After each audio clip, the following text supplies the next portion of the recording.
Hey up everybody, Magpie Gaming here, and in this video we're going to go through the latest patch notes for Hunt Showdown. Now there has been 2 patches applied this week. Obviously last weekend the servers were taken down for a couple of days so that some critical fixes could be applied. And then we had one set of patch notes come out, and then the next day there was another patch came out, so I'm going to go through those first. And then there has been a page created on their website which basically gives us a roadmap of what to expect from the game in the coming months, and I'll go through that as well. But first off, we'll go through the first set of patch notes. Okay, so for the first patch we have Bloodline. We have increased the maximum Bloodline rank from 50 to 60. In addition to this, we have also added some new items to the in-game store. These items can be unlocked by ranking up through your Bloodline and then can be purchased through the in-game shop. So for consumables there is a Vitality Shot, for traits there is Doctor and Frontiersman, for weapons there is the Spectre 1882 and Viteri 71 Carabiner Bayonet. Command console, a number of commands that were available through the in-game console have now been restricted. Please remember that we do not recommend using the console commands as they may have unintended consequences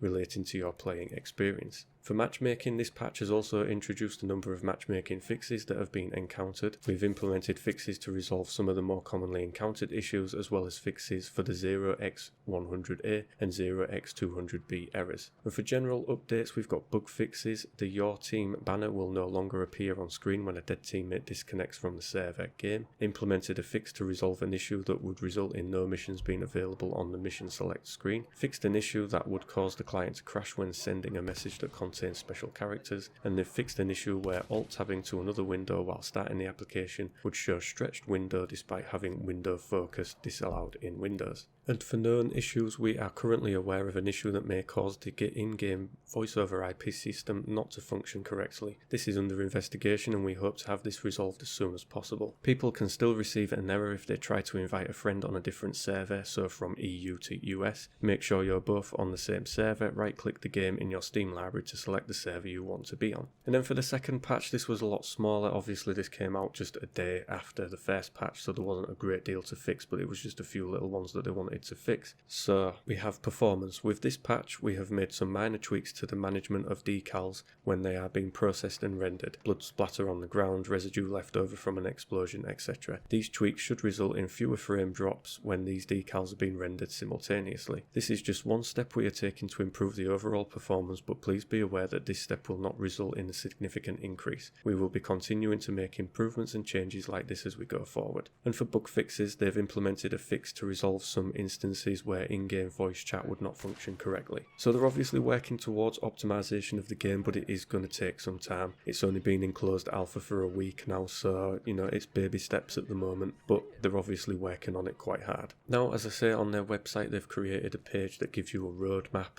things to expect in the game that will be coming up, and they've listed 2 patches and 1 themed quarterly patch, and then they've listed all of the things that will be available in that patch, and they've also put a little icon next to them to tell you whether it's on target, at risk or being delayed. So none of the patches have dates yet, they're all to be announced. But the first patch has everything on target, and for that there are features. These are weapon scope with long, medium and short range. Nightmare mission requires specific hunter level. For the world there will be map visual improvements. For cast there will be 5 new hunter outfits. Ongoing visual variations for existing enemy AI. For your arsenal, new weapons will be added. These are the Winfield M1873C Marksman, the Mosin Nagant M1891 Sniper, the Viteri 71 Carabiner Deadeye, the Sparks LLR Sniper, the Nagant 1895 Deadeye, and the Telescope. For the front end there will be full onboarding for new players, and for game modes there will be a mission difficulty select. And then we have what's in the other 2 patches, and I will put those on the screen now, but I'm not going to go all the way through them. You can just read them for yourself as they pop up on the screen. So they're very much putting a lot of work into this game right now. The servers seem very stable now compared to what there was at the weekend. Obviously Sunday they took the servers down because it had just become unplayable for certain